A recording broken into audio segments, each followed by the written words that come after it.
Bem-vindos à segunda sessão do webinar O MIBEL no contexto europeu, a transição energética em perspectiva.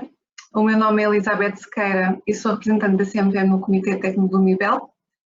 Em nome do Conselho de Reguladores do MIBEL, agradeço uma vez mais o interesse manifestado nesta iniciativa, que hoje se conclui, esperando que seja útil e proveitosa para todos os participantes. De seguida, teremos a abertura formal desta segunda sessão do webinar, efetuada pelo membro do Conselho de Administração da CNMV, Ángel Benito.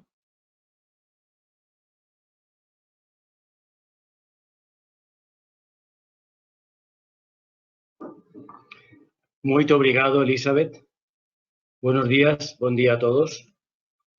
Es un honor para mí representar a la CNMV en la apertura de la segunda jornada del webinar del Consejo de Reguladores del MIBEL sobre la transición energética en el contexto europeo del mercado ibérico de electricidad.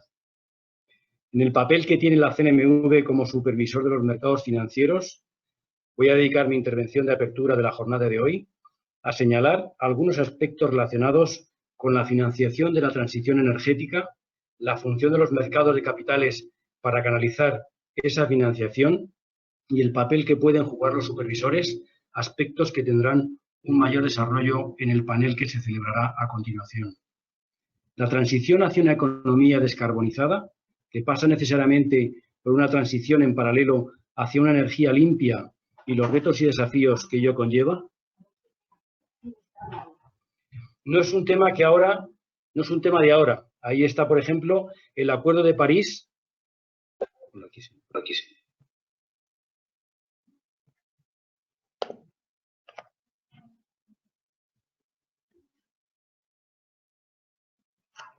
Ahí está, por ejemplo, como decía, el Acuerdo de París que cumple estos días 5 años.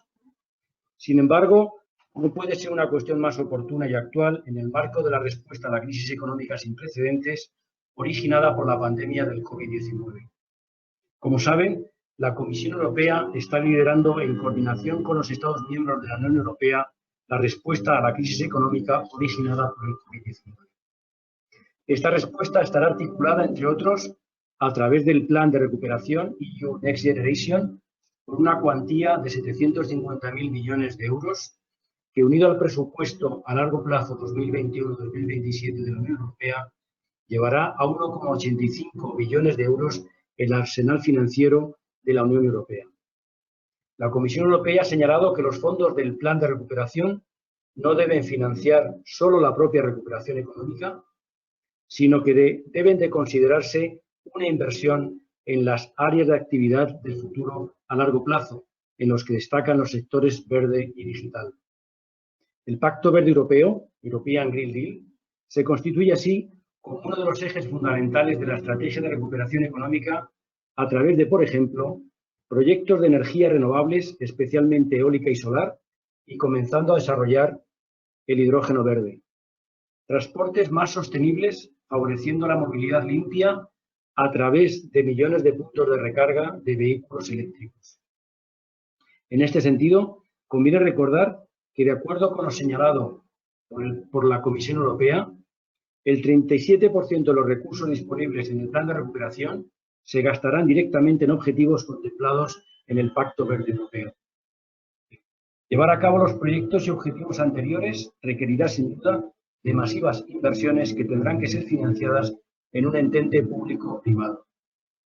En definitiva, la intención de la Comisión Europea, ratificada también por los Estados miembros en el Consejo Europeo, consiste en la movilización y reorientación de las inversiones necesarias para abordar el ambicioso objetivo asociado a la transición energética, que, como hemos visto, se configura como una política tractora asociada a la recuperación económica.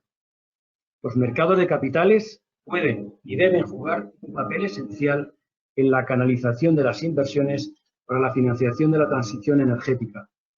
Esto me permite hacer una breve referencia a los instrumentos financieros disponibles para esa financiación. La Comisión Europea ha señalado que, en concreto, al menos un 30% de los 750.000 millones del plan de recuperación serán obtenidos mediante la emisión de bonos verdes. El continente europeo es ya uno de los líderes en finanzas verdes y el mayor emisor de bonos verdes. un instrumento financiero crecientemente utilizado por empresas financieras y no financieras para obtener fondos para la financiación, entre otros, de actividades ligadas a la transición energética.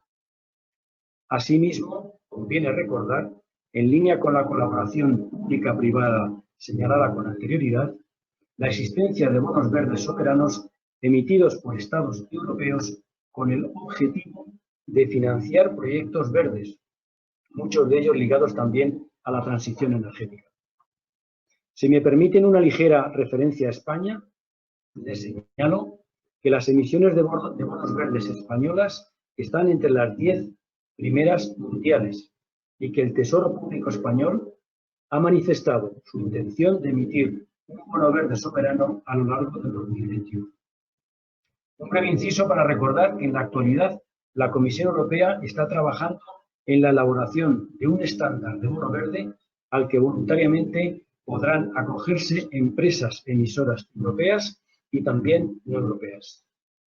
La existencia de ese estándar de bono verde y el hecho de disponer ya del reglamento de taxonomía que define qué actividades tiene la consideración de verdes, contribuirá sin duda a reforzar la emisión de este instrumento financiero. Por último, hago también una mención al papel de los supervisores financieros y energéticos en el proceso de favorecer la transición hacia una energía limpia y verde. El funcionamiento eficaz y ordenado de los mercados, la transparencia y la protección del inversor son ejes fundacionales en la actividad cotidiana de los supervisores de los mercados y deben de seguir siéndolo cuando se aborda el desarrollo de la financiación verde vía el mercado de capitales. Las masivas inversiones necesarias para financiar la transición energética crean una ventana de oportunidad para el desarrollo y profundidad de los mercados de capitales.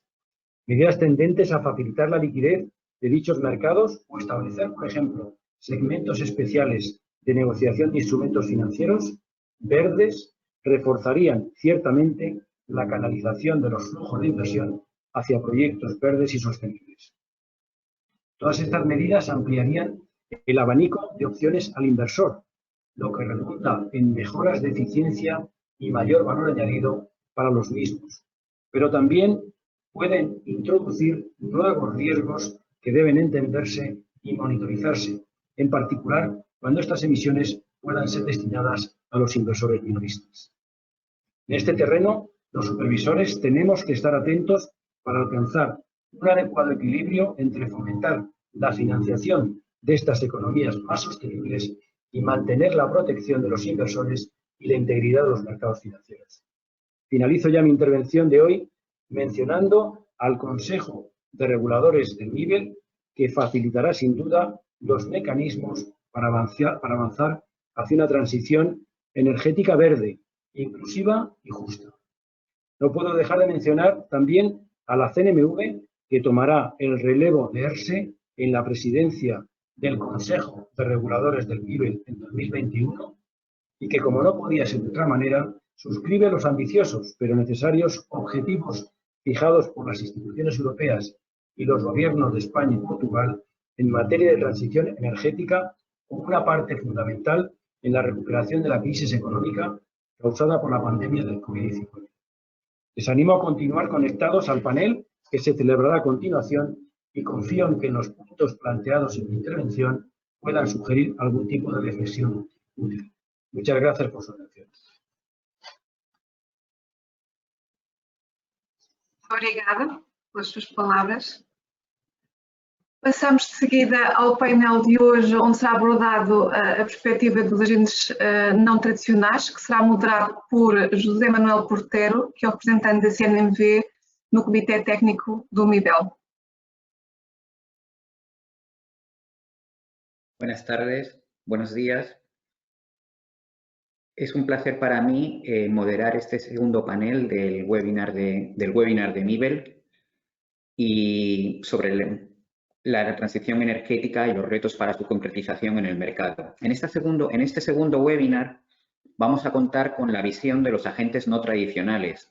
Agentes no tradicionales es discutible porque creo que tanto las instituciones financieras como la academia son agentes ya plenamente integrados en las discusiones e incluso también en la regulación de la energía y de la transición de la energía hacia un modelo más, como señalaba anteriormente el consejero de la CNMV, hacia un modelo más inclusivo, más justo y más limpio.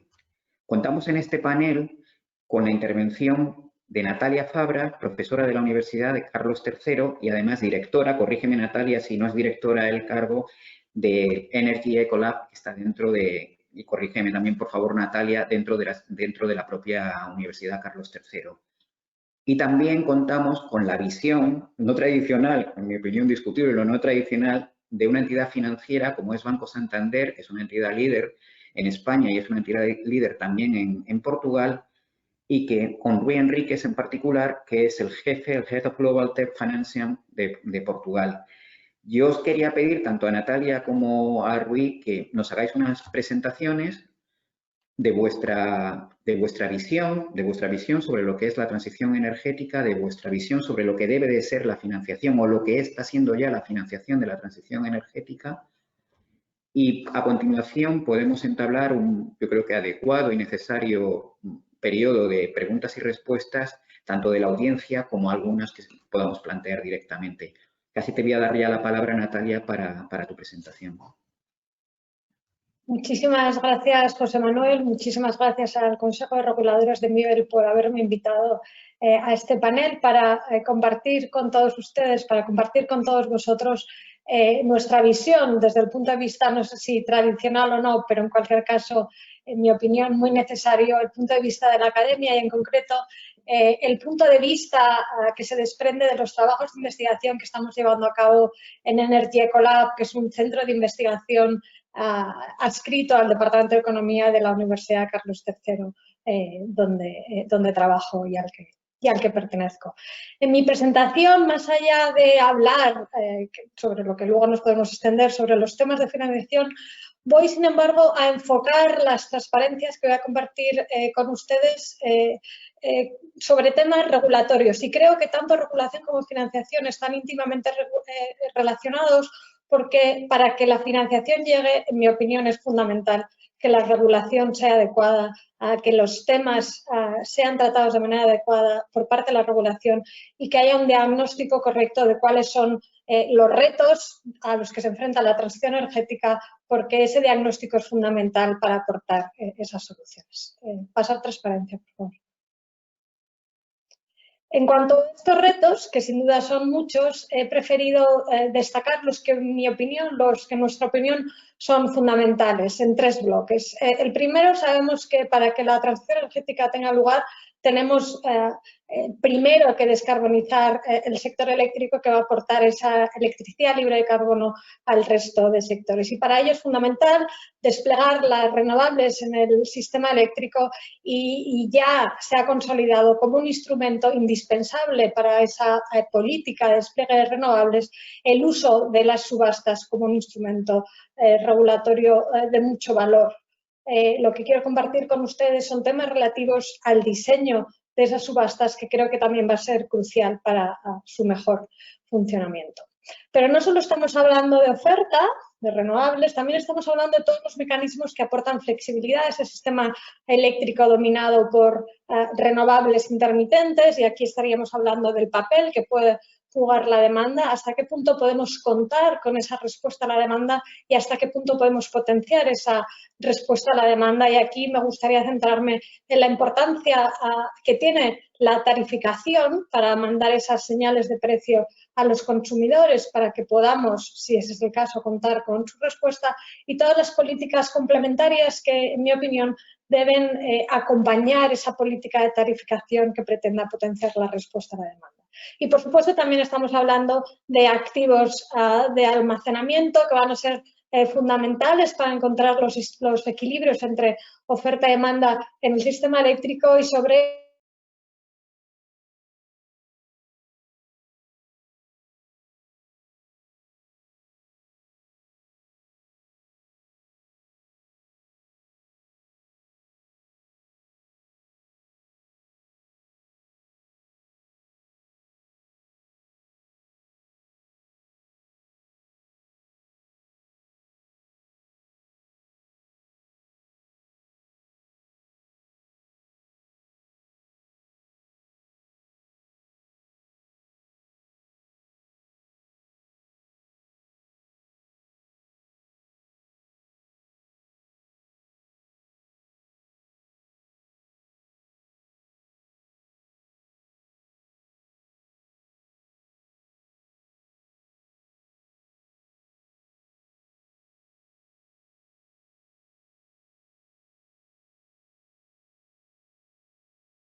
Buenos días de nuevo. Creo que hemos tenido, no sé si me escuchan, hemos tenido un problema de conexión. En fin, en este nuevo modo virtual en el que mantenemos tanto los workshops como las reuniones, pues son ¿Se me escucha ya? virtuales.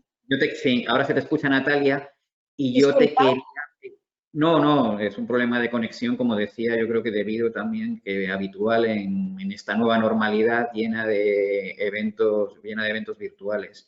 Te quería pedir, Natalia, no te importa volver, nos quedamos yo creo que cuando tu sonido se perdió, cuando estabas comentando que ibas a centrar tu participación en el tema de las subastas de energías renovables y de la importancia que ello tenía. Brevemente te pediría retornar a ese punto. Fue muy rápido, únicamente quería, disculpen las molestias, únicamente quería estructurar mi presentación que tratará sobre 3 cuestiones que en mi opinión son importantes en la transición energética, como es el diseño de las subastas para renovables, el poder potenciar la respuesta a la demanda a través de las señales de precio y todas las políticas complementarias que tienen que acompañar a esas políticas de tarificación y, por último, una cuestión que en mi opinión ha sido hasta ahora menos desarrollada, que tiene que ver con la regulación del almacenamiento, el almacenamiento que va a jugar un papel central en la transición energética en el sector eléctrico para poder acomodar las variaciones que vengan por parte de la disponibilidad cambiante de las energías renovables. Por favor, pasar transparencia. Sobre estas 3 cuestiones hemos estado trabajando intensamente en nuestro laboratorio de investigación sobre el tema del despliegue de las renovables y en concreto cómo debe ser esa nueva regulación soportada por las subastas. Hemos llevado a cabo 3 proyectos. En el primer de estos proyectos nos planteamos cómo funcionaría el mercado eléctrico del futuro y estamos hablando de un futuro no muy lejano, podemos estar hablando del año 2030, el año 2035, en el que esos mercados eléctricos estén dominados por energías renovables. ¿Cómo será la competencia en esos mercados? Una competencia muy distinta a la que conocemos en estos momentos, en el que los precios están marcados principalmente por centrales térmicas de gas y carbón. La diferente naturaleza de las energías renovables y las centrales térmicas hacen que nos tengamos que cuestionar cómo van a funcionar esos mercados eléctricos, lo cual tendrá implicaciones muy importantes para el presente, porque si no se modifica el diseño de ese mercado, pueden verse alterados los incentivos a la inversión de los activos que tienen que tener lugar ya. En el segundo de estos trabajos, utilizando el cambio regulatorio que se produjo en España en cuanto a la retribución de las energías renovables, recurrimos a los datos para comprender cómo el retribuir a las energías renovables a través de precios fijos o a través de precios que varían en función de los resultados del mercado diario o del pool eléctrico afecta y condiciona el comportamiento del resto de las ofertas en el mercado eléctrico español.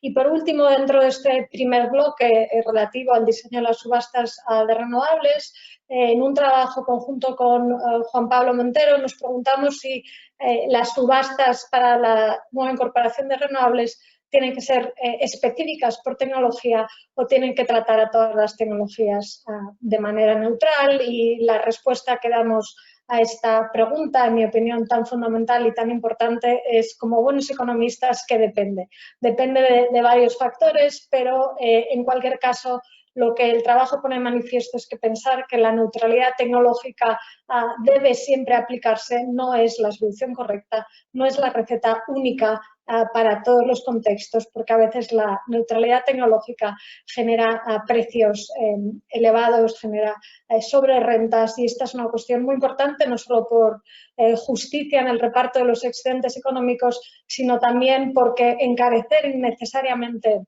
a través de diseños inadecuados la expansión de las renovables tendría un coste muy elevado para los consumidores y para el conjunto del sistema, teniendo en cuenta de manera muy importante que la electrificación es un vector de descarbonización del conjunto de la economía y que esa electrificación va a tener lugar si efectivamente somos capaces de traspasar a los precios de la electricidad esos menores costes de invertir en renovables. En cuanto al segundo bloque, que tiene que ver con todos los aspectos relativos a los mecanismos de flexibilidad y a la potencial respuesta que podemos encontrar desde el lado de la demanda, estamos trabajando en 2 proyectos, en mi opinión, muy interesantes, muy intensivos en datos. Hemos obtenido datos sobre los smart meters, los medidores inteligentes de 4 millones de puntos de suministro en España, de hogares, y hemos analizado si las demandas de esos hogares sujetas al PVPC, al precio voluntario del pequeño consumidor en España, que refleja esos precios cambiantes del mercado eléctrico, si esas demandas están respondiendo a esos cambios en los precios. En definitiva, si podemos pensar que la demanda doméstica es elástica o no es elástica al precio, y las implicaciones en cuanto a la distribución de esos excedentes o al impacto que tienen sobre las facturas que pagan los distintos consumidores, en qué dirección van. Es decir, si la tarificación horaria tiene efectos regresivos o efectos progresivos en cuanto a los precios o las facturas eléctricas que acaban pagando el conjunto de consumidores. Porque, y simplemente destacar esta cuestión que por todos conocida, pero que creo que es muy importante tener en cuenta a la hora de diseñar las políticas regulatorias. Las políticas regulatorias no solo tienen efectos sobre las decisiones de los agentes, que pueden ser más o menos eficientes, sino que también tienen efectos sobre la distribución, y son cuestiones, las relativas a la equidad, que creo que es muy importante tener presentes. Por último, el tercer bloque de proyectos de investigación, si pueden pasar el cursor.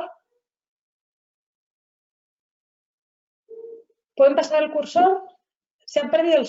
Perfecto. Se refiere a los temas relativos a la regulación del almacenamiento, y aquí hemos desarrollado un trabajo en el que nos preguntamos si el mercado va a generar un uso eficiente de esos activos de almacenamiento, si va a generar los incentivos adecuados a la inversión, y cómo todo ello depende de la estructura de mercado. Es decir, si hay poder de mercado en la generación, o si el almacenamiento está concentrado en pocas manos, o está también controlado por empresas presentes en la generación, es decir, si hay integración vertical. El conjunto de estos tres temas, si bien no es exhaustivo de todos los retos a los que se enfrenta la transición energética, sí creo que aporta unos temas que son fundamentales tener en cuenta, y esperamos que desde el mundo de la investigación pues aportar ese punto de vista tradicional o no, como decíamos José Manuel, pero que sin duda yo creo que es necesario. Mi objetivo ahora es trasladarle algunas de estas cuestiones que hemos sido capaces de identificar con estos proyectos de investigación. Si puede pasar la siguiente transparencia, por favor. La primera es: ¿por qué subastas renovables? Es cierto que el uso de las subastas renovables, y Portugal nos ha puesto de manifiesto un ejemplo de cómo el uso de las subastas es muy efectivo y es capaz de atraer nuevos proyectos de investigación con bajo coste. El uso de las subastas ya es algo que hemos conseguido. Muchos venimos abogando por el uso de las subastas desde hace tiempo, y podemos decir que ya es un éxito, ya se ha conseguido su implantación, pero creo que será siendo necesario el recordarnos por qué recurrimos a las subastas renovables. Y creo que la razón principal es que las energías renovables, puesto que su coste marginal es muy cercano a cero y por lo tanto muy inferior a sus costes medios, que incluyen los costes de la inversión, van a hacer que a medida que aumente la penetración de las energías renovables en el mix eléctrico, los precios de ese mercado vayan cayendo. Y lo que he traído aquí ha sido una representación con datos del sistema eléctrico español, con datos de red eléctrica del 2019, lo que sería el perfil medio horario de la demanda frente a lo que en 2019 fue, que representa la curva azul inferior, fue el perfil medio de producción solar fotovoltaica, y distintas estimaciones de cómo cambiaría ese perfil a medida que vayamos escalando esa inversión en energía solar fotovoltaica de acuerdo con las propias previsiones del Plan Nacional Integrado de Energía y Clima. Y no sorprendentemente lo que vemos es que esa producción se concentra durante pocas horas del año. Pasa transparencia, por favor. Y eso hará que esa demanda neta de esa aportación solar fotovoltaica pues vaya produciendo unos valles muy acentuados en las horas centrales del día donde se concentra esa producción solar, y eso sin duda lo que va a provocar va a ser una fuerte caída en los precios del mercado eléctrico en las horas en las que precisamente están funcionando esas tecnologías. Si a la energía solar fotovoltaica, en este caso, la retribuyéramos según los precios horarios de ese mercado eléctrico, estaríamos llevando una retribución que caería por debajo de sus costes medios y, por tanto, si eso fuera así, estaríamos infrarretribuyendo esas inversiones y estaríamos reduciendo los incentivos que tienen esas empresas a llevar a cabo esas inversiones. Por eso necesitamos subastas. Pasa, por favor, transparencia. Porque en el momento en el que se celebra la subasta todavía no se ha producido la inversión y, por lo tanto, ese coste fijo de la inversión en ese momento es un coste variable porque depende de la decisión de si invertimos o no invertimos, mientras que si dejamos la retribución, si retrasamos la retribución a mercados diarios o de corto plazo que se celebran una vez se ha producido esa inversión no va a ser retribuida. Por lo tanto, las subastas son un instrumento fundamental para obtener precios competitivos que reflejen los costes medios de la inversión. Si no es así, esas inversiones no se van a producir. Ciertamente, las subastas tienen muchas otras ventajas, como su capacidad de seleccionar los mejores proyectos y las mejores tecnologías en cada momento, facilitar la entrada de nuevos agentes y también, dependiendo de las circunstancias, utilizar su diseño para poder alcanzar otros objetivos de carácter socioeconómico. Pasar, por favor, transparencia. Pero subastas hay tantas como diseños de subastas pongamos en marcha y hay cuestiones que en mi opinión son claves para el diseño de las subastas, muchas de las cuales han sido ya incorporadas en la nueva regulación en España, incorporada a través del Real Decreto 960 de noviembre de este mismo año. La primera cuestión fundamental es que las subastas deben servir para determinar el precio del megavatio hora, es decir, el precio de la energía. De esa manera estamos reduciendo el riesgo, la incertidumbre de precio a la que se enfrentan los inversores, estamos reduciendo sus primas de riesgo y aquí sí hablamos de financiación, estaremos contribuyendo a que los bancos quieran financiar esas inversiones y lo quieran hacer a un menor coste. Esos menores costes de financiación se trasladarán vía la competencia de las subastas a los menores precios de esas subastas. Por lo tanto, esta cuestión me parece fundamental. También de esta manera, facilitando el acceso a la financiación, estamos facilitando la entrada de empresas de menor tamaño que no se podrían financiar de otra manera. Estamos generando incentivos adecuados para la localización de esas inversiones, puesto que esas inversiones tendrán en cuenta que cuanto más produzcan, mayor será su retribución y, por lo tanto, se querrán localizar en aquellas ubicaciones donde hay mayor recurso renovable. Y, por último, si estamos estableciendo un precio por cada megavatio hora para esas nuevas inversiones, estaremos reduciendo el poder de mercado de esos agentes propietarios de esas inversiones en el mercado eléctrico, a sabiendas de que manipular el precio del mercado eléctrico no redundará en una mayor retribución para esas nuevas inversiones que ya tengan establecido un precio, digamos, un precio de la energía, un precio a futuro. Ese es un elemento que me parece clave, que ya está incorporado de manera satisfactoria, en mi opinión, en la regulación en España. La segunda cuestión, si pueden, por favor, pasar al siguiente punto, es la posibilidad de celebrar subastas por tecnologías, cuestión que también está incorporada en la nueva regulación en España. Las distintas tecnologías de generación prestan distintos servicios al sistema y, por lo tanto, el regulador o el operador del sistema en ciertas circunstancias puede considerar conveniente el realizar subastas para unas tecnologías y no para otras. Y de manera muy importante, y esto es uno de los resultados de nuestro trabajo de investigación, las subastas por tecnología, en circunstancias donde las tecnologías son muy asimétricas entre sí, pues permiten reducir las rentas excesivas para alguna de ellas. El resto de puntos me parece muy importante también, si pueden pasar a los siguientes apartados, pero los calificaría en una escala menor de importancia. Es importante para la competencia que las subastas se organicen en torno a un sistema de precios pay as bid. Es muy importante para que se pueda desarrollar un cierto tejido industrial, pues que haya un calendario establecido para la celebración de las subastas y la incorporación de nuevas tecnologías. Y por último, y este quinto punto no es el que está incorporado a la regulación en España, en mi opinión, las diferencias de precio que se establezcan entre el mercado de la energía y el precio de estas subastas se deberían liquidar al sistema como un coste o un ingreso del sistema y no vía la energía, no vía la liquidación a las distintas empresas que por el lado de la demanda estén participando en el mercado. Y la razón es que, en mi opinión, la escasa competencia existente en el mercado minorista puede poner en riesgo el que esos menores costes que nos van a aportar las energías renovables se acaben efectivamente trasladando a los menores precios de los consumidores finales. Esto es algo que tendremos que ver si se produce o no se produce, pero en mi opinión liquidar, como sí se hace en Portugal, el resultado de esas subastas a través de los peajes hubiera garantizado automáticamente que los consumidores y todos ellos se hubieran beneficiado de los menores costes de las renovables. Pasa a transparencia, por favor. Vas a hablar de los temas relativos a los mecanismos de flexibilidad, la respuesta a la demanda o el almacenamiento, cuyos beneficios yo creo que son innegables.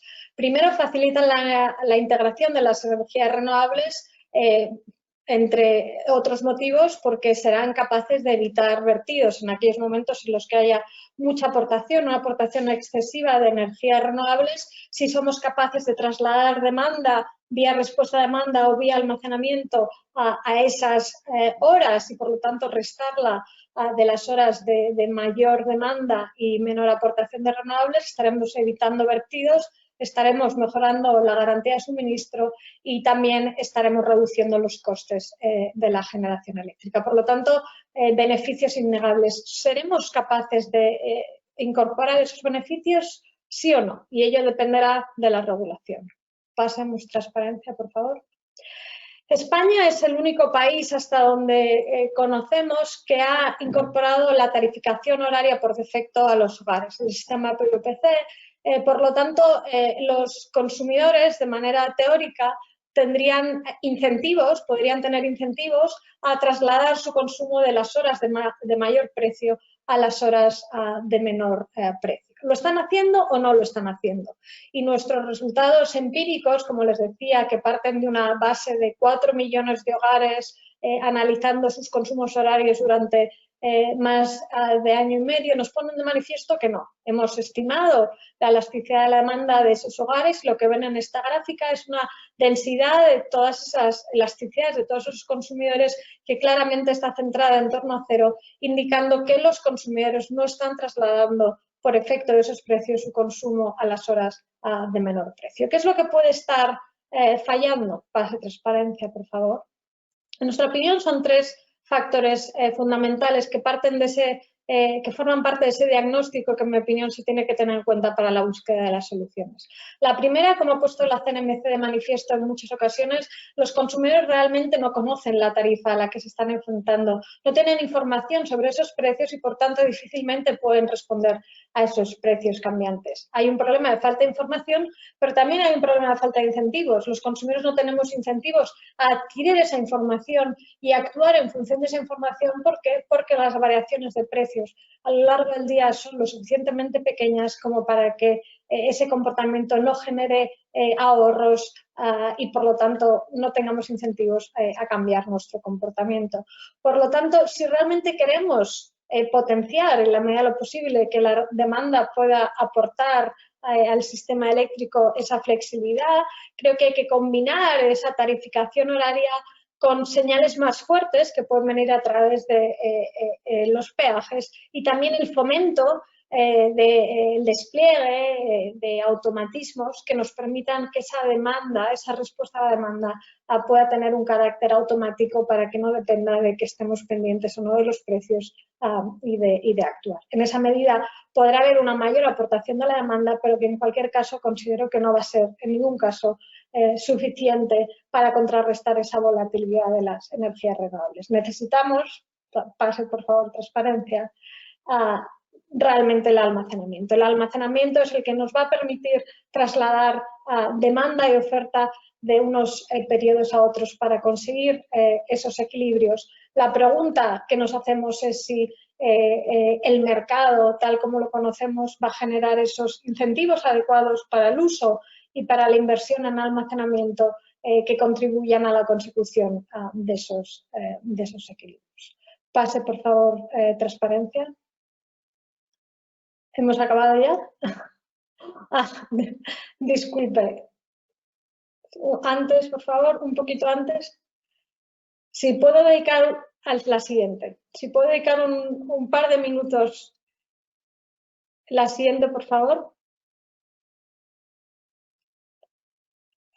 Lo que me gustaría poner de manifiesto de manera muy resumida para ya dejar espacio al resto de los ponentes es que el mercado va a generar infrainversión porque no internaliza las externalidades positivas que genera el almacenamiento y porque en presencia de poder del mercado esa infrainversión se va a ver acentuada y ambas cuestiones ponen de manifiesto que la regulación en este ámbito, en el ámbito del almacenamiento, va a ser necesaria. Únicamente pase transparencia, por favor. Quiero mostrarle dos gráficas ilustrativas del funcionamiento del almacenamiento y cómo el poder del mercado puede distorsionar su uso eficiente.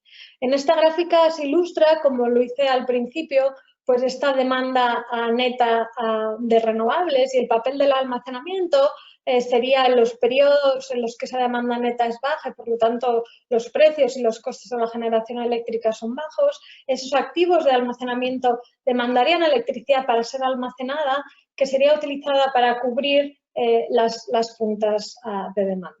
Dado que en un mercado perfectamente competitivo los precios reflejan costes, cuando los agentes en ese mercado de almacenamiento están intentando maximizar sus incentivos de arbitraje entre periodos de demanda baja y periodos de demanda alta, también están contribuyendo a la reducción de los costes del suministro eléctrico. Pasa transparencia. Pero, ¿qué es lo que pasa cuando hay poder de mercado?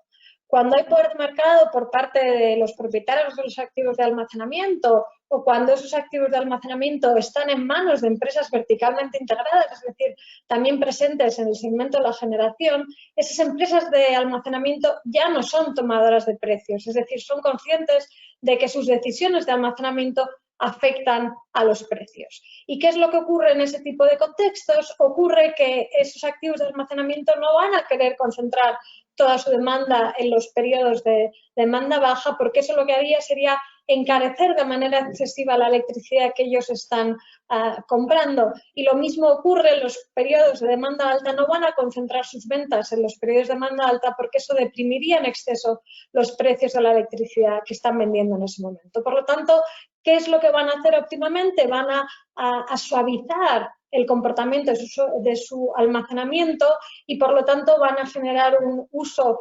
subóptimo de esas instalaciones de almacenamiento que a la vez van a ser menos rentables, reduciendo los incentivos a la inversión. Por lo tanto, muy importante tener en cuenta que el poder de mercado, la estructura de mercado puede distorsionar ese uso óptimo y esa inversión óptima en almacenamiento.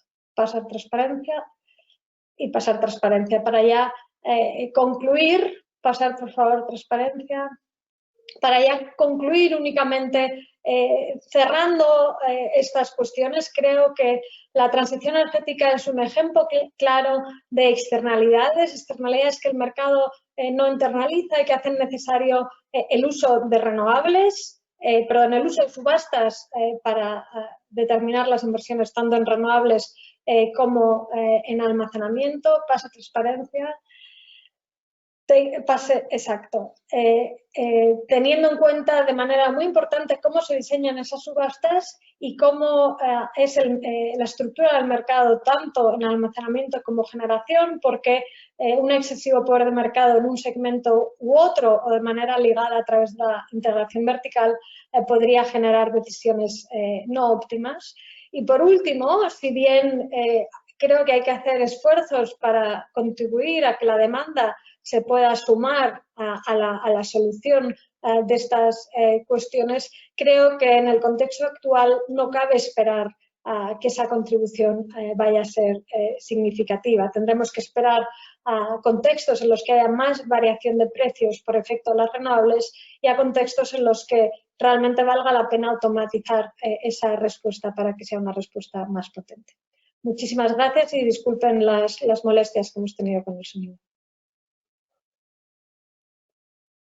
Muchas gracias, Natalia. Creo que muchas gracias por tu, casi te diría, pasional de presentación y defensa de las subastas, muy informativa. Para mí el primero, me voy a quedar con 2 puntos previo a la sesión de preguntas y respuestas, que has señalado, uno, y perdonar por la autocita como regulador, en el que señalas que tener un sistema de subastas eficiente contribuye a que manipular el mercado eléctrico no tenga recompensa, cosa que como regulador ahí queda. Y otra que me permite enlazar con la siguiente ponencia, con Rui, en el que ha señalado Natalia que las subastas dan algo así como certeza, como que pueden dar certeza legal, y que eso puede contribuir también a la financiación de la transición energética, que es el tema que estamos tratando en este panel, también y dando certeza también a las entidades de crédito que pueden facilitar, que pueden canalizar esa financiación.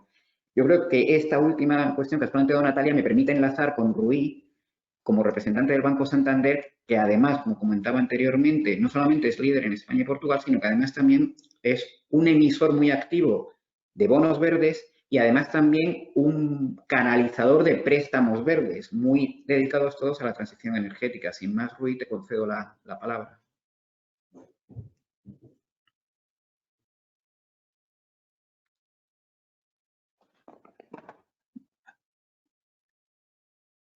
Rui. ¿Me oyes? Sí, Ahora muy sí. bien. Muy buenos días. Bueno, antes de más, yo, siguiendo mis compañeros de panel, intentaré hacer la presentación en castellano. Y claro, por supuesto, por mi presencia en Portugal, os daré un poco más un ángulo más portugués, ¿no? Que en algún punto puede no ser compatible con lo que presentó Natalia, pero sin embargo yo creo que en la generalidad Portugal y España tienen un comportamiento que se puede comparar a lo largo de los años. Me presento muy rápido, soy responsable en Portugal por la área de Global Debt Financing. Dentro de la banca de inversión es la área que lleva toda la financiación estructurada, que incluye el Project Finance y la financiación de renovables, y también la financiación de mercado, donde se incluye, como decías, las emisiones de bonos verdes y de bonos sostenibles. Llevo 15 años financiando proyectos, he estado en las primeras financiaciones de proyectos de renovables.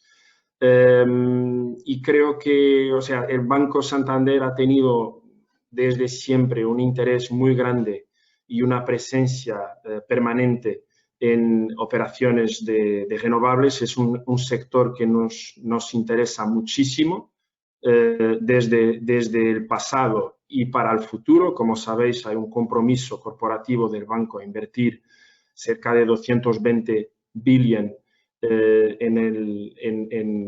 verde, en todo lo que es verde, hasta el 2030. Y yo diría, bueno, Natalia en su presentación ha mencionado la palabra regulación muchas veces y yo la repetiré muchas veces también. Yo creo que regulación y política tarifaria es la clave del suceso, es lo que nos ha llevado donde estamos. Es lo que ha permitido el desarrollo de un sector y la financiación del mismo, ¿no? Yo creo que el contributo de nuestro regulador y de nuestros decisores políticos en este aspecto ha sido clave para que sea un sector donde en Portugal y en España también atrae bancos de todos los continentes. No hay banco internacional que no esté interesado en la financiación de renovables en Portugal. Es probablemente dentro de los subproductos de Project Finance donde puedes obtener plazos más largos y precios más bajos. Y es claramente donde queremos estar hoy y para el futuro.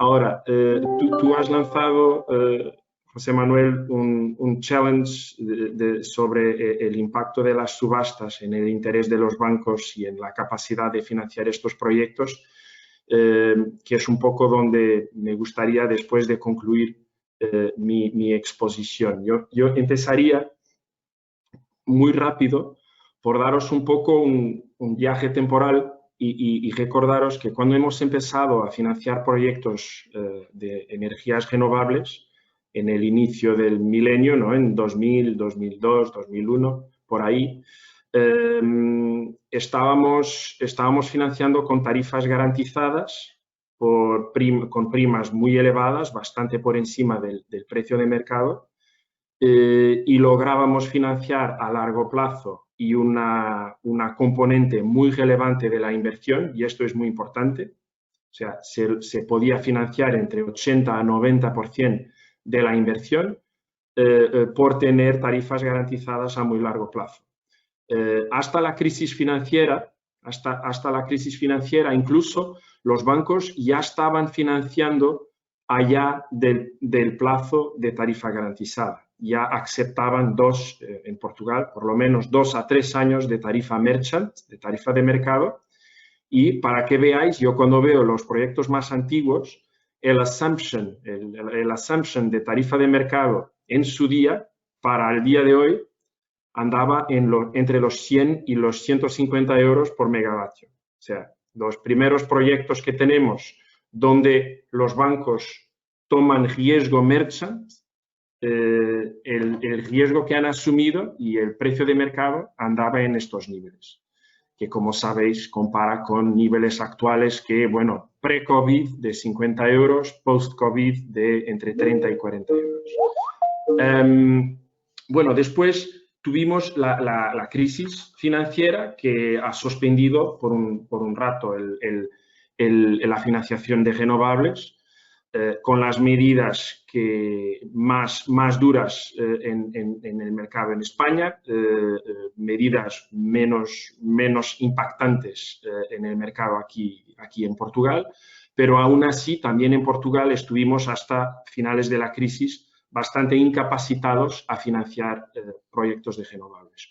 Cuando hemos logrado, una vez más, regulación, una vez más, política tarifaria, cuando hemos logrado estabilizar la expectativa, estabilizar la seguridad con respecto a esta regulación, hemos volvido a financiar siempre con recurso a estas tarifas tarifas feed-in tariff, ahora ya no con exposición a tarifa de mercado, con algo incluso de cola para el término de la tarifa de mercado, de la tarifa garantizada, y hemos conseguido, hemos logrado continuar esta financiación y apoyo del sector, tomando la casi totalidad de las inversiones. O sea, seguíamos financiando más del 80% de la inversión de los investidores. Bueno, llegando al día de hoy y antes de entrar en el tema de las subastas y de las tarifas merchant, los investidores que veíamos antes de la crisis, que eran sobre todo productores, hoy ya veíamos en las renovables un activo financiero donde investidores institucionales ven mucha seguridad y una presencia a largo plazo. Y con eso hemos logrado volver a financiar estos proyectos con algo de exposición a mercado. Hasta 3-4 años lo hacemos, pero ya no asumiendo tarifas merchant de 150 euros, ya asumiendo assumptions bastante más conservadores, de 40, 50 euros de tarifa merchant y con mecanismos de seguridad que nos permiten ir monitorizando el riesgo merchant en el futuro. ¿Okay? Y esto es la manera como yo creo que en los últimos 15 años hemos tenido una simbiosis perfecta entre bancos, productores e investidores. En la medida que hemos podido promover un sector altamente rentable y que ha dado seguridad a todo el tipo de investidores, incluso fondos de pensiones, aseguradoras, etc. Ahora entramos en un nuevo mundo. ¿no? O sea, yo creo que con el nuevo paradigma en el sector de renovables, donde ya la regulación ya no presenta en una primera fase, hemos visto proyectos 100% merchant, donde los productores o bien asumen un riesgo merchant o bien van a vender este riesgo en el mercado a través de un PPA, por ejemplo. Y más recientemente, desde 2019, en Portugal, con el lanzamiento de subastas. En estos casos, y empezando por el caso de los PPAs, de los Power Purchase Agreements, yo creo que estos casos los podemos financiar de la misma manera que financiábamos antes, asumiendo que quien nos da el PPA es una entidad de riesgo aceptable y de primera línea, como es el sistema eléctrico nacional. Entonces, yo a ese tipo de financiación la equipararía a lo que ha sido el mundo de renovables hasta hoy. Financiar en merchant, ahí entramos en un mundo totalmente distinto, porque cuando vemos que hace 10 años teníamos assumptions de precios de mercado de 100 a 150 euros por megavatio, hoy la realidad pre-COVID es de 50 euros por megavatio.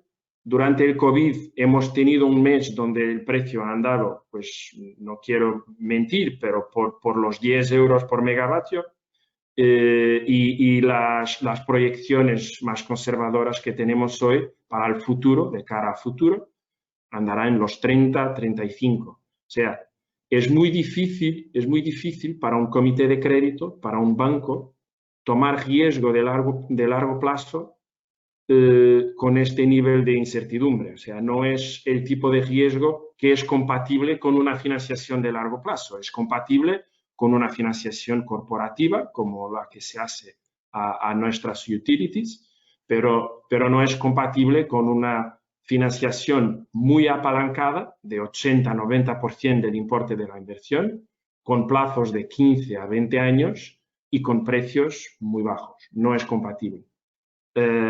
Entonces, tenemos que encontrar manera de volver a vivir en esta simbiosis que hemos tenido hasta hoy, donde este tipo de activo puede ser financiado con una contribución del sector bancario tan relevante. Yo, pasando a tu pregunta, José Manuel, yo creo que las subastas, es verdad que nos presentan, hablo del caso portugués, nos presentan un plazo muy relevante de tarifa garantizada, pero esta tarifa ha sido objeto de una disputa en la subasta, ¿no? O sea, de una competencia entre investidores, y es bastante baja. O sea, yo entiendo que lo que soporta la rentabilidad del investidor y lo que soporta la capacidad de pagar la inversión no está tanto en el periodo de la tarifa garantizada, sino más en el periodo en que termina la tarifa garantizada y se puede beneficiar de una tarifa de mercado quizás más elevada. Entonces, yo veo difícil, y en la práctica es lo que vemos, veo difícil que el sector bancario pueda seguir con este tipo de regulación, con este tipo de cuadro, pueda seguir financiando con estructuras comparables, porque estamos hablando, no significa que no puedan ser financiadas, pero es un producto distinto, es un sector distinto, es un riesgo distinto. Ya no es un riesgo regulación, es un riesgo mercado que depende de muchos factores, depende del ciclo económico, depende de los recursos naturales, depende de la lluvia, depende del viento, depende de un montón de cosas, y por eso yo creo que sin tener certidumbre, sin tener un PPA, sin tener una tarifa garantizada, va a ser difícil que un banco pueda asegurar un 70, 80, 90% de la inversión. Y quizás por esto el perfil de investidores que vemos en las subastas no es tan comparable con el perfil de investidores que vemos en la última generación de renovables, con aseguradoras y fondos de pensiones, etc. O sea, es un producto distinto, es un producto que tiene sus méritos. Natalia mencionó algunos y al final del día, quien tenemos que beneficiar y para quién tenemos que trabajar es para el consumidor, para quien tiene que pagar su tarifa energética y es para eso que regulamos. Pero el papel de los bancos aquí de financiar tecnología, de financiar infraestructura, hoy en este tipo de encuadramiento no se asemeja tanto a una financiación de infraestructura, se asemeja más a una financiación de una utility, de un riesgo corporativo de largo plazo, de medio plazo. Y bueno, esto, no quiero dar un mensaje solo negativo, obviamente que hay un trabajo que los bancos tendrán que hacer en el largo plazo. El mindset podrá cambiar y podremos intentar dirigirnos cada vez más para lo que siempre ha sido la financiación de renovables, pero yo creo que el mismo nivel de certidumbre no es posible con un riesgo en abierto. Eso es lógico, ¿no? Bueno, pero es un poco lo que quería decir sobre financiación más de infraestructuras y financiación de proyectos. Quizás en 2 minutos se ha mencionado también en el inicio la financiación corporativa a través de bonos verdes. Añadiría que yo creo que donde hay demanda llega la oferta, ¿no? Y donde existen necesidades y claramente una orientación política y del mundo en general para un mundo más verde, más sostenible, el sector bancario y el sector de la financiación de mercado pues terminaría por acompañarlo y beneficiar del mismo. Yo creo que los bonos verdes ya demuestran interés, ventajas para sus investidores. O sea, como sabéis, un bono verde es un bono cuyos fondos al final se destinan a determinadas métricas verdes. Y es necesario algún tipo de validación para poder emitir un bono verde, una validación de un tercero. Y vemos claramente que entre un bono verde y un bono no verde, los datos estadísticos nos demuestran que los niveles de sobredemanda, de oversubscription, son claramente mayores en los bonos verdes y esto indirectamente pues tendrá un impacto en el precio. O sea, el precio inicial entre un bono verde y un bono no verde no es necesariamente distinto, pero el incremento de demanda que en mi opinión será cada vez más creciente porque los investidores también están creando bolsillos de su inversión destinada a este tipo de activo y por eso su tendencia será para que con un incremento de la demanda pues tengamos un impacto en el precio. También muy interesante y quizás con más impacto que los bonos verdes son los Sustainability Linked Bonds, que básicamente son bonos sostenibles que estos, al revés de los bonos verdes, presentan ventajas de precio, o sea, primas de precio, en el caso en que la entidad pueda atingir determinadas métricas. Las métricas pueden ser verdes o pueden ser simplemente métricas de sostenibilidad. Y con eso pues tienen una prima de precios si las logran, o al revés, no la obtienen si no las logran. Pero bueno, es un poco en el tiempo que me habéis pedido, creo, lo que quería comentar, y no sé si he contestado a tu cuestión, José Manuel, pero por favor, si tenéis más cuestiones. Sí, Rui, muchas gracias por tu presentación. Yo creo que perfectamente no solamente has contestado a mi cuestión, sino que además has conseguido enlazar también, cosa que no es fácil, has conseguido enlazar con la presentación de Natalia.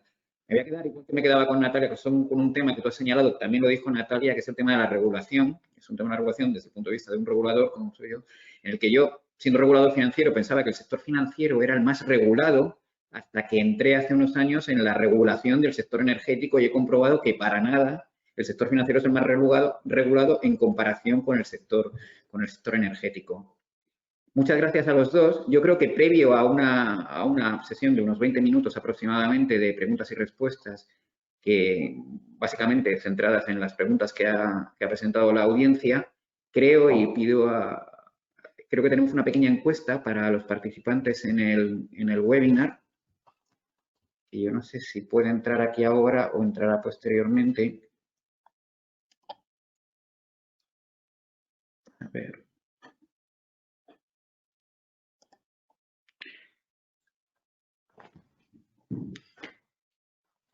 Que es aquí, yo creo que ya la pueden ver en pantalla. Si no me importa, me voy a quitar las gafas, que lo veo mejor o no.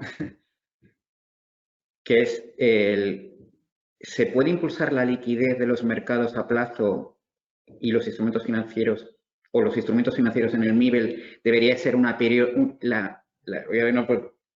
estoy viendo con la pantalla, e impulsar la liquidez de los mercados a plazo o los instrumentos financieros en el MIBEL debería ser una prioridad regulatoria?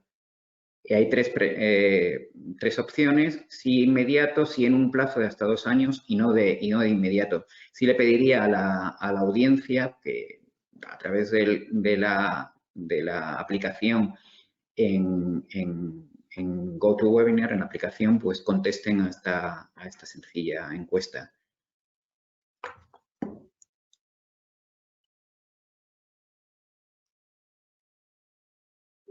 Y yo creo que sin más podemos ir directamente, y estoy revisando las preguntas. Hemos seleccionado, espero tener tiempo, por lo que pediría también unas respuestas relativamente concisas, porque hemos seleccionado pues 3 preguntas para cada uno de los ponentes.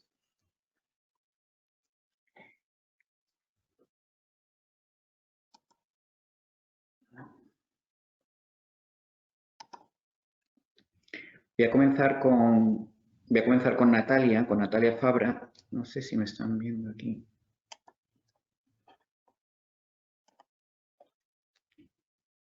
Y quería preguntarte, Natalia, si desde la perspectiva de la academia, ¿dónde están las principales limitaciones para una transición energética eficaz?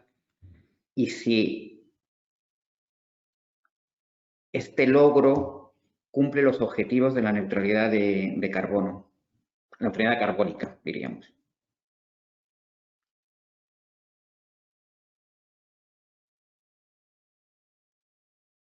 No sé si no se le escucha.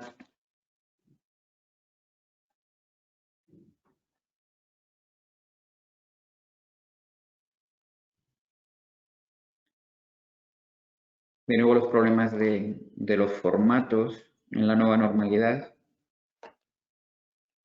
Bueno, yo creo que ya tenemos incluso la respuesta al sondeo rápido que hemos.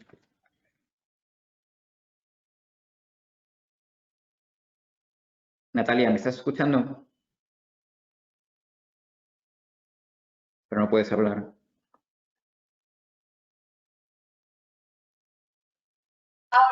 Ahora, es que el control de sonido no lo controlo yo.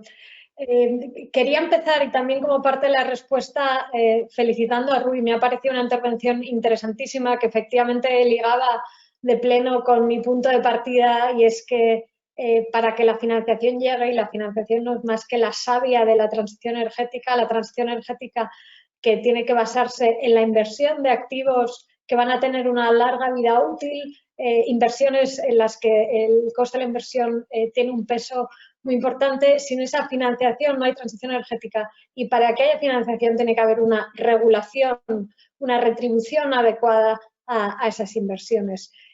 Cuando hablaba de la importancia del diseño de las subastas, quería referirme a una cuestión tan sencilla como lo que tú estás apuntando y has apuntado de una manera muy clara.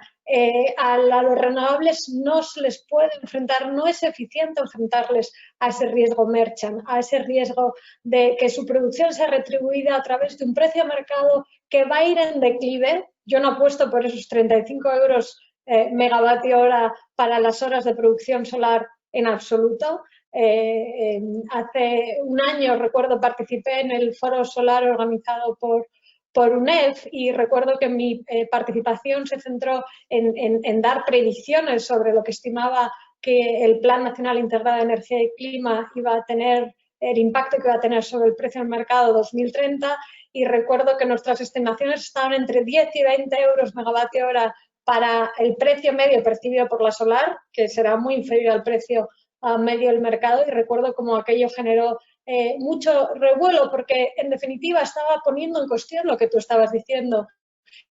Y si las inversiones se enfrentaban a ese riesgo de mercado, a ese riesgo merchant, esas inversiones no iban a tener lugar, porque ese precio de mercado no solo es incierto, lo cual conlleva unas primas de riesgo muy elevadas, sino que es excesivamente bajo e inferior al coste de la inversión. Por eso que la regulación es tan importante. La regulación tiene que quitar ese riesgo merchant a los inversores, porque esa inversión, si no, no va a tener lugar, y si no, esa inversión no va a ser financiada. Por lo tanto, José Manuel, respondiendo a tu pregunta, ¿cuáles son esas lagunas o esos obstáculos para la transición energética? Yo creo que lo principal es que se hagan los diagnósticos correctos. ¿Qué es lo que se necesita para la inversión? Una regulación que asegure estabilidad de precios. Estabilidad de precios que no tiene que venir a través de feed-in tariffs establecidas en el Boletín Oficial del Estado. No, feed-in tariffs que sean fijadas de manera competitiva vía una subasta, pero que aporten certidumbre a los inversores. Y eso es un ejemplo de un diagnóstico al que se le responde con una solución, en mi opinión, adecuada a través del Real Decreto 960, pero que, por ejemplo, en Portugal no ha sido así. Rui, corrígeme si me equivoco. En Portugal, en las subastas, se le ha dado la opción a los inversores de si acogerse a un precio fijo por megavatio hora o de si pagar por el acceso, y por lo tanto seguir soportando esa incertidumbre, esa volatilidad de precios futuros. Por alguna razón que no acabo de comprender, Rui, no sé si nos podrás aportar algo al respecto, la mayor parte de los inversores han apostado por la opción de acceso al mercado, y por lo tanto no se ha evitado que esos inversores estén entrando en inversiones con una altísima exposición al precio del mercado.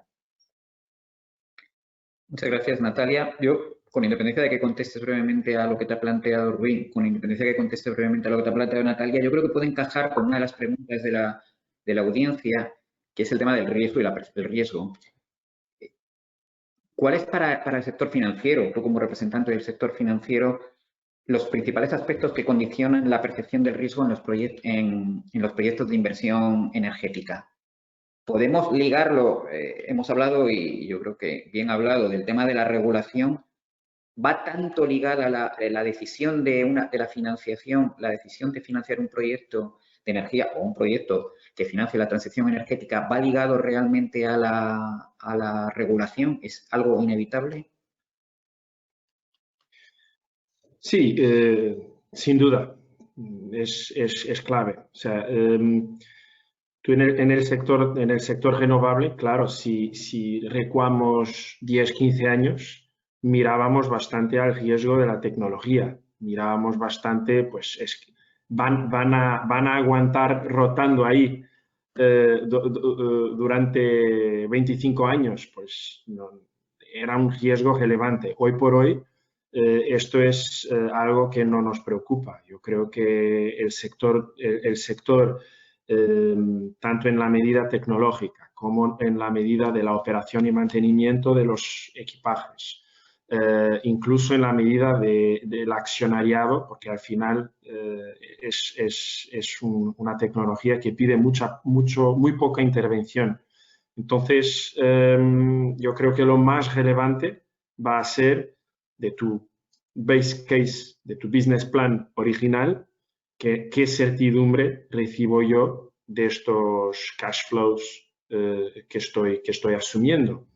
Y utilizar una curva de precios de mercado que me da un consultor, pues no me da ningún tipo de seguridad. O sea, prefiero tener un advisor con muchos estudios, es más bonito, pero al final del día no me asegura nada.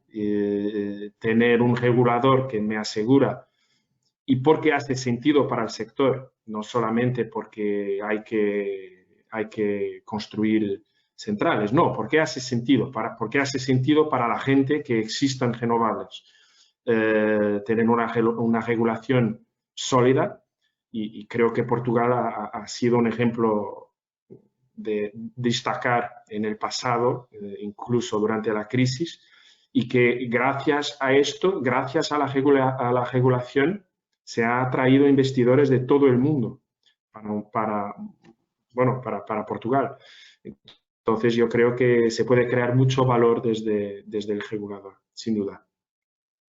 Gracias, Rui. Ahora, pasando a Natalia, tengo una pregunta que es polémica, pero muy polémica, pero además polémica no solamente en este ámbito, en el ámbito de este webinar, sino polémica, os diría que casi en la discusión que se tiene ahora, por ejemplo, para desarrollar el reglamento de taxonomía. Y tú, Natalia, lo has sacado y es el tema de la neutralidad tecnológica. Y es el tema de la audiencia quiere saber una afirmación que tú has hecho de por qué la neutralidad tecnológica podría generar rentas excesivas, cuando a lo mejor la teoría, no sé si es la teoría económica, nos podría hacer pensar justamente lo contrario. Pues sí, efectivamente. Y a los oyentes interesados les invito a que acudan a la página web de Energy Ecolab, donde hemos publicado un artículo junto con Juan Pablo Montero en el que precisamente tratamos ese tema en detalle desde la teoría económica, pero también desde los datos del sector eléctrico español, para poner de manifiesto cómo a veces la neutralidad tecnológica puede generar rentas muy elevadas. Voy a intentar explicar intuitivamente el porqué. Supongamos que tenemos dos tecnologías, la solar y la eólica. En estos momentos las inversiones en energía fotovoltaica y en concreto en la península ibérica, donde tenemos alta irradiación, pues tienen unos costes medios inferiores, pero no tenemos capacidad suficiente de energía solar fotovoltaica para cubrir todas nuestras necesidades de inversión en renovables de aquí a 2030. De hecho, el PNIEC, como no puede ser de otra manera, pues contempla que haya inversiones tanto en solar como en eólica.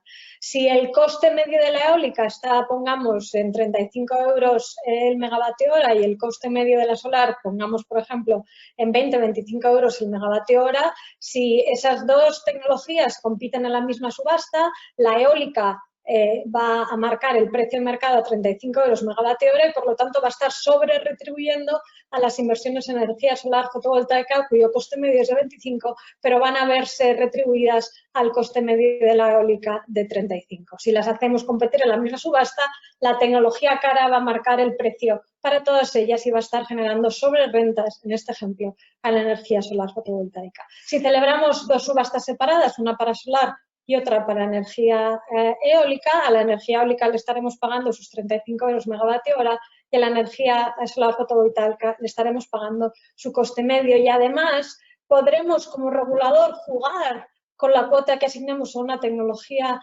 y a otra, porque ello nos dará un instrumento regulatorio adicional también para poder alterar esas rentas.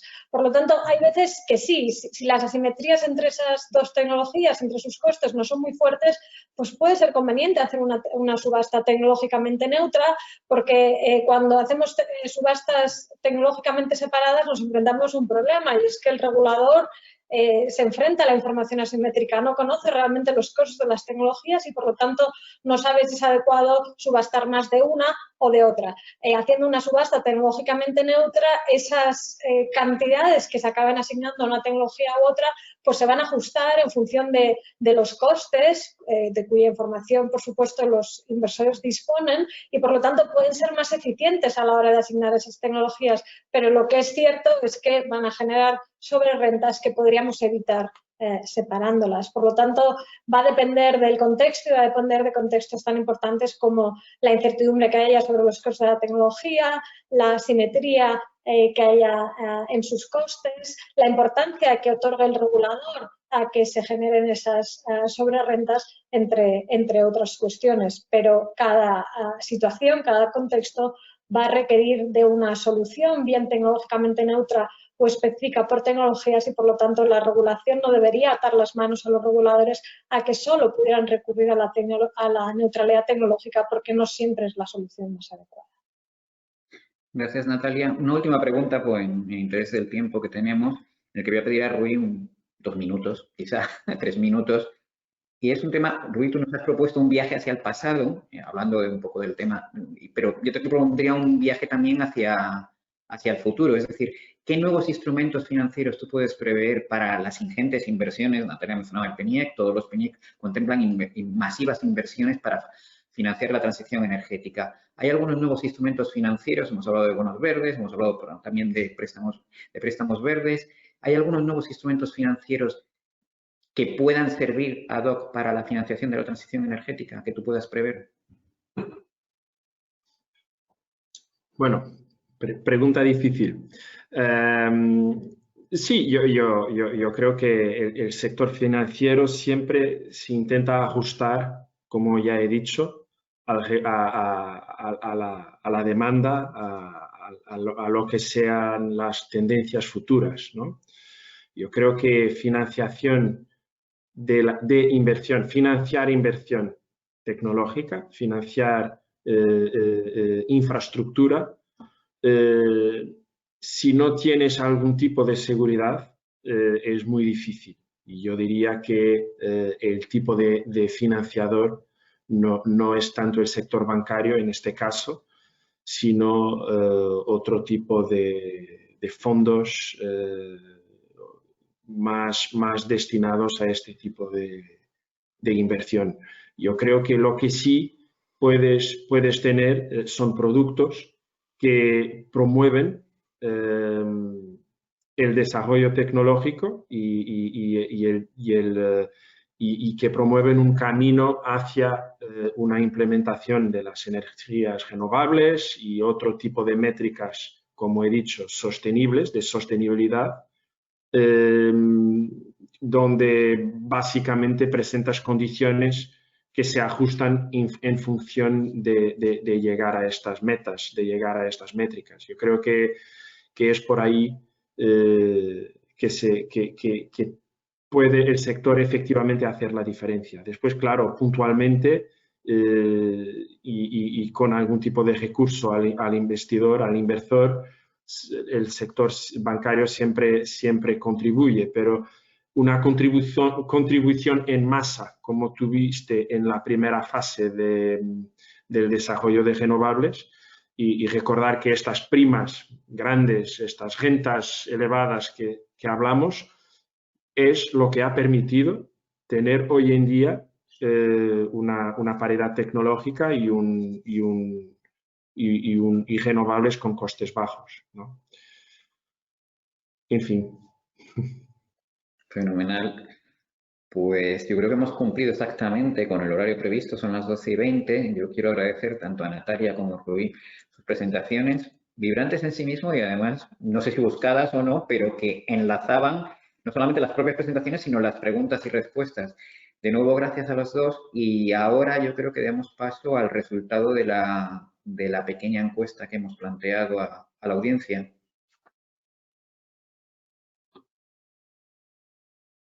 Sim, exatamente. Em relação aos resultados da questão que colocamos aos participantes deste webinar relacionado com o mercado a prazo e se este deveria ser uma prioridade regulatória, 37% dos participantes responderam a esta questão, sendo que 59% responderam sim e que deve ser uma prioridade regulatória aplicada no imediato, e 40% responderam sim, mas num prazo de 2 anos.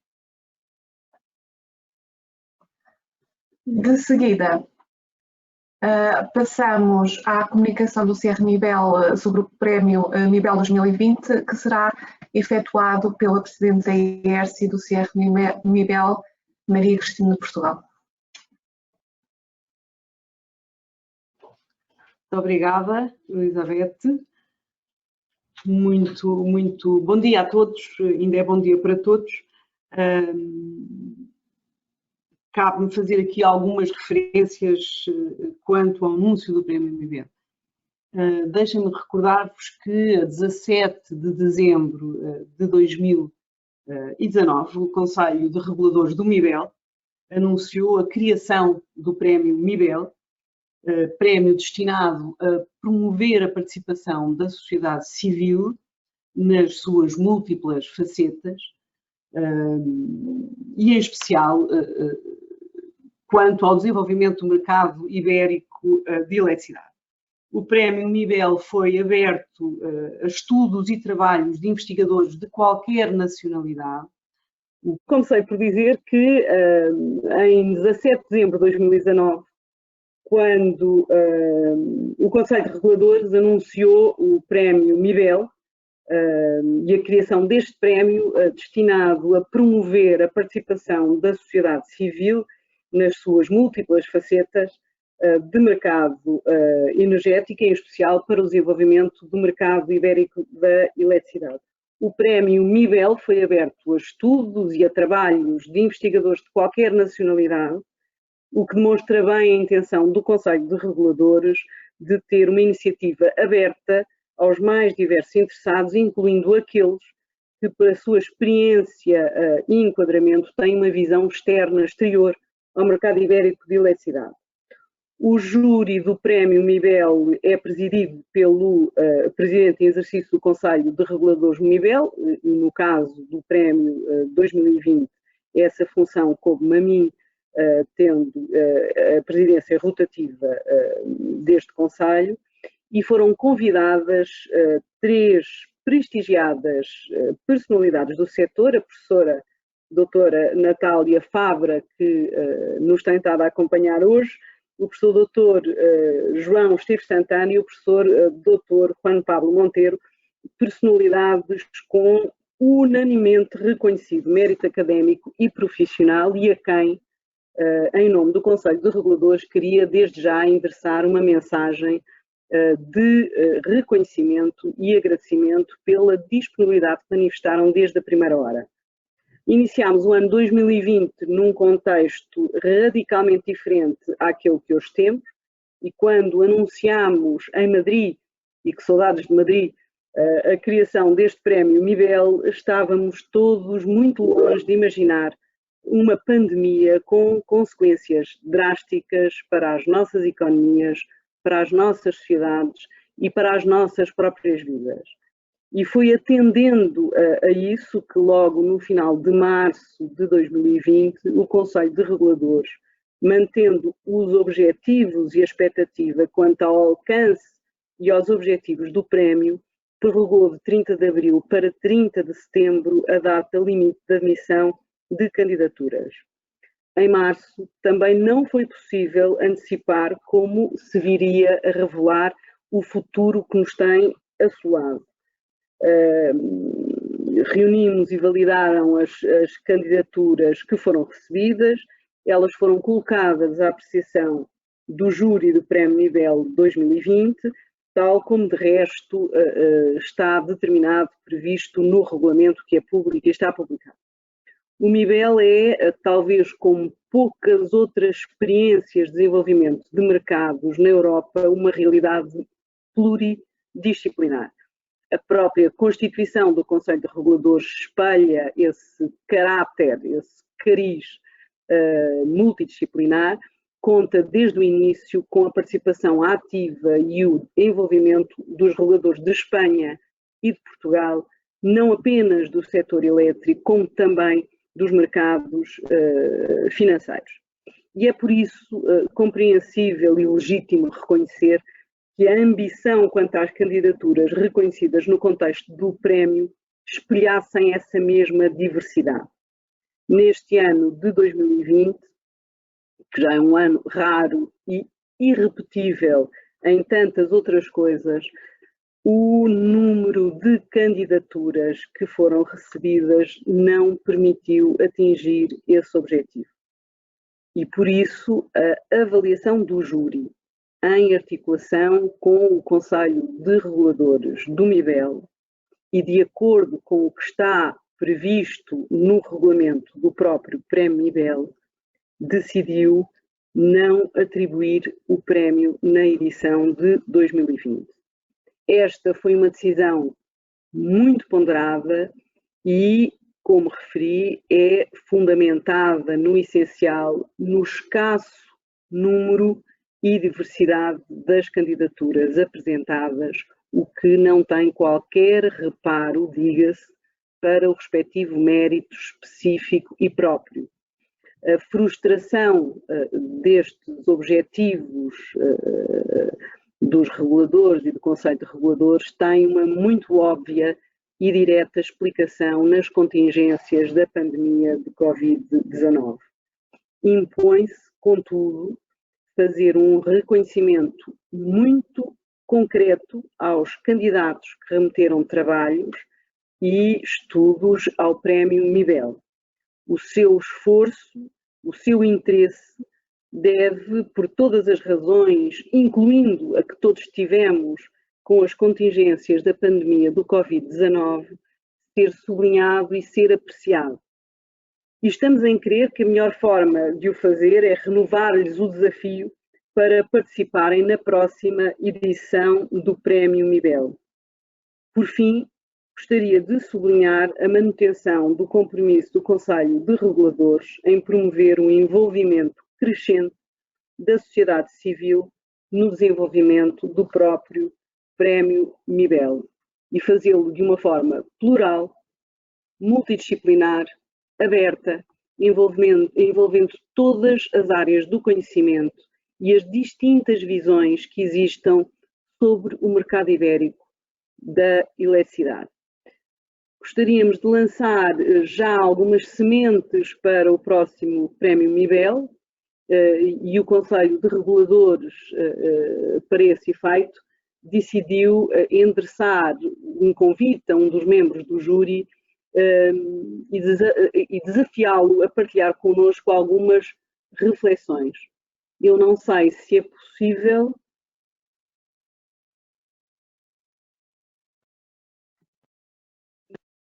Se foi possível ao professor Juan Pablo juntar-se? Não? Bom, nesse caso.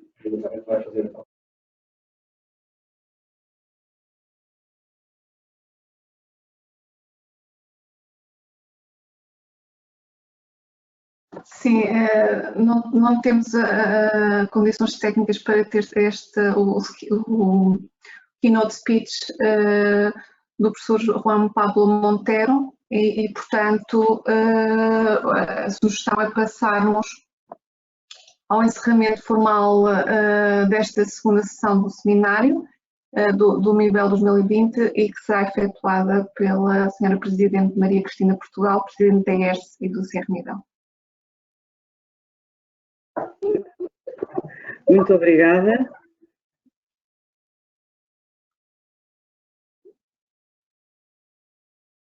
Tenho que fazer alguma coisa? Está-se a ver?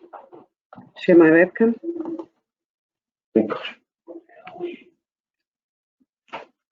Está-se a ouvir? De novo?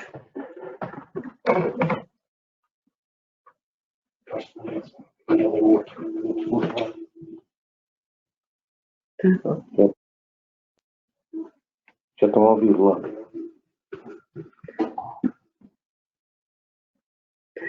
Bom, acreditem que este final conturbado não corresponde ao desenvolvimento dos últimos 2 dias de sessão. E daria algumas notas de encerramento, continuando aqui no uso da palavra, para vos dizer que o Conselho de Reguladores do MIBEL tinha inscrito para este ano 2020 no plano de atividades 2 pontos fortes: a continuidade da interação com os stakeholders relativamente ao desenvolvimento do mercado ibérico de eletricidade e, por outro lado, a realização deste seminário. Estas duas ações tinham como objetivo central aumentar o envolvimento de todos na construção e desenvolvimento do MIBEL e no trabalho que para este fim é realizado pelo Conselho dos Reguladores. Esta é uma marca distintiva do Conselho dos Reguladores de MIBEL, este envolvimento persistente e esta procura persistente do envolvimento de todos os interessados. O webinar que agora termina, atribuladamente, começou por ser de facto uma conferência que pretendia juntar todos aqueles que se interessam pelo desenvolvimento do MIBEL no mesmo espaço físico e aí permitindo esta riqueza da interação pessoal, que é muito útil para os desenvolvimentos de quaisquer mercados, e já agora prevista fazê-la em Braga, por ser uma cidade linda, hospitaleira, onde existe boa comida e onde foi também assinado um dos acordos do MIBEL. A crise pandémica não o permitiu, mas não foi por isso que o Conselho de Reguladores abrandou no seu empenho em fomentar a participação de todos, bem pelo contrário. E aqui estamos hoje, no fim de uma discussão de 2 dias. A capacidade de atenção online é menor do que a capacidade de atenção presencial, mas uma discussão que foi muito rica, quer em conteúdo, quer em participação. Tivemos mais de 300 inscritos e participantes e, porventura, mais do que aquilo, ou do que o número que obteríamos numa conferência tradicional. E esta é uma mensagem importante que gostaria de sublinhar: a capacidade de nos adaptarmos a novas circunstâncias, a capacidade de buscar em cada uma destas novas circunstâncias uma oportunidade para progredir. Também é disso que o mercado se faz, tal como o tema que hoje nos trouxe nestes 2 últimos dias. O enorme desafio de readaptação, de conversão, de busca por uma outra forma de desenvolvimento do mercado. A transição energética não é um tema de moda da comunidade da energia, é porventura o maior desafio que as nossas sociedades enfrentam na próxima década. E é um desafio que tem que ser endereçado a todos de uma forma coesa e de uma forma coordenada.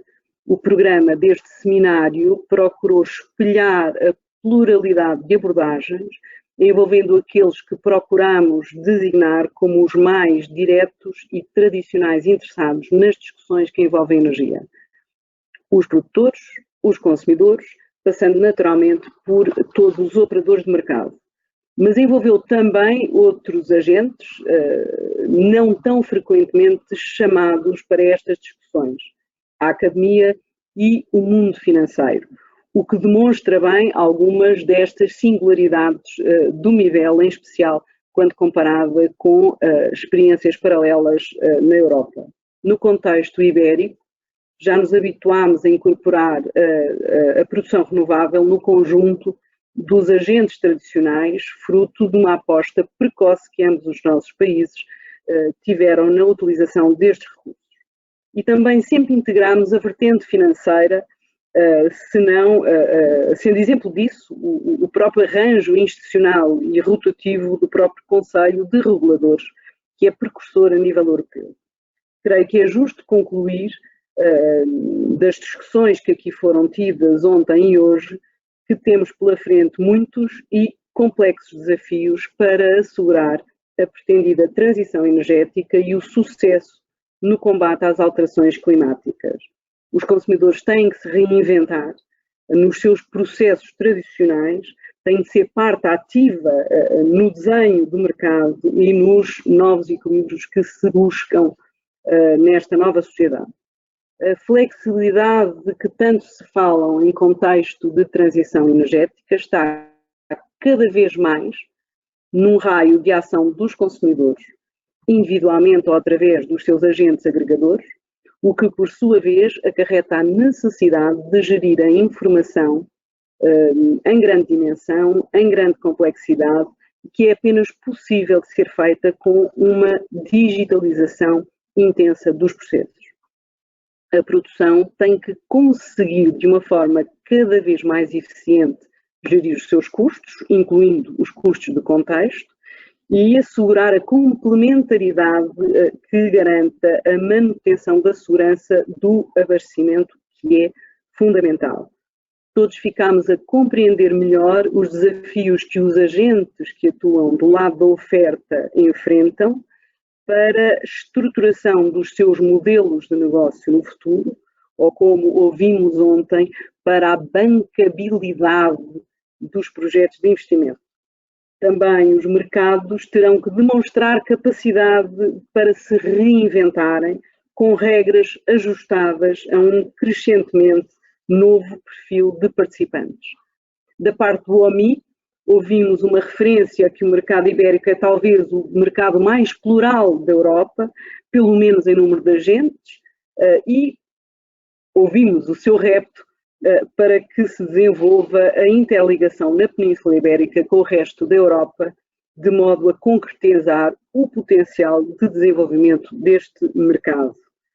Cabe aqui recordar que já por 2 vezes o Conselho de Reguladores se debruçou sobre a integração das renováveis no MIBEL e que em ambas as vezes apontou a necessidade de potenciar a interligação com os restantes mercados europeus para concretizar a convergência que o mercado de eletricidade pressupõe. E como tudo isto passa pela fronteira do conhecimento e requer um vasto conjunto de recursos, incluindo financiamento a novos investimentos, não se pode deixar de parte neste esforço os centros de investigação e a academia, bem como as instituições financeiras que asseguram um papel vital nesta conversão da sociedade. Os próximos 10 anos serão seguramente muito exigentes na mobilização de recursos e, desde logo, de recursos de financiamento. E porque nos aproximamos rapidamente do final do ano 2020, gostaria também de vos dar uma nota do trabalho efetuado pelo Conselho de Reguladores ao longo deste ano. Devo começar por referir a evidência que este ano não tem sido um ano fácil. O setor da energia sofreu efeitos muito adversos nesta conjuntura e o Conselho de Reguladores iniciou um ano com um plano de trabalhos que, logo em março, teve que ajustar. Já referi a recalendarização das datas da atribuição do prémio, a própria frustração quanto ao seu resultado, as muitas reuniões de trabalho que foram feitas, quer comitê técnico, quer os stakeholders, todas elas através de plataformas online, foram alteradas, as prioridades tiveram que ser e algumas das tarefas foram introduzidas como novas atuações em 2020 e, last but not least, aqui estamos hoje todos online. O Conselho de Reguladores divulgou este ano um estudo sobre o mercado de licenças de emissão de CO2, em que analisa o mercado de licenças e o seu impacto na formação do preço de eletricidade no MIBEL. Este estudo permitiu evidenciar a importância da satisfação da procura de eletricidade pelas tecnologias renováveis, o que está de resto muito alinhado com aquilo que é o tema central deste webinar.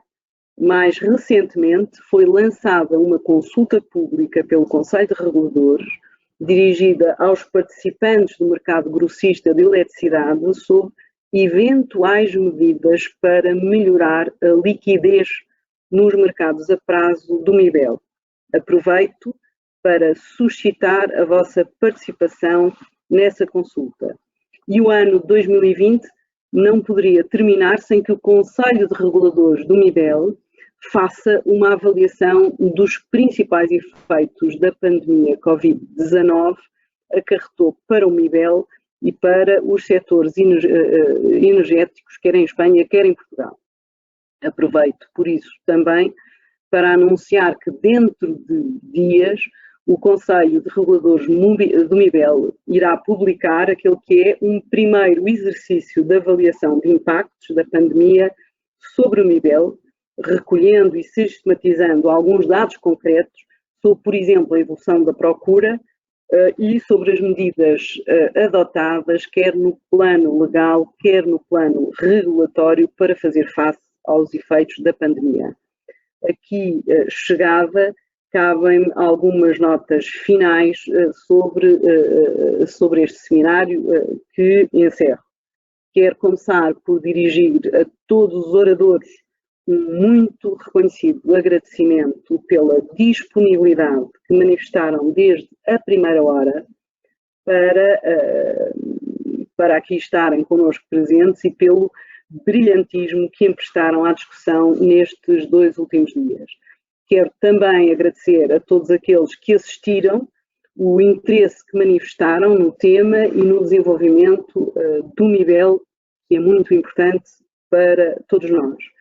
Quero ainda, em nome pessoal e da instituição a que presido, deixar um agradecimento às entidades que, com a ERSE, fazem parte do Conselho de Reguladores, pelo constante empenho em contribuirmos juntos para o desenvolvimento do MIBEL. E não posso deixar de prestar um agradecimento a todos aqueles que do outro lado do ecrã tornaram possível a realização deste seminário neste formato. Dentro do quadro institucional que sempre vigorou no MIBEL, a presidência do Conselho de Reguladores em 2021 caberá à CNMV, UV, entidade reguladora dos mercados financeiros em Espanha. Contará da nossa parte, como certamente de todos vós, com o esforço e com o compromisso para o desenvolvimento do mercado ibérico de eletricidade, para que prossiga a bom e sempre crescente ritmo. Muito obrigada pela vossa atenção e um resto de um bom dia.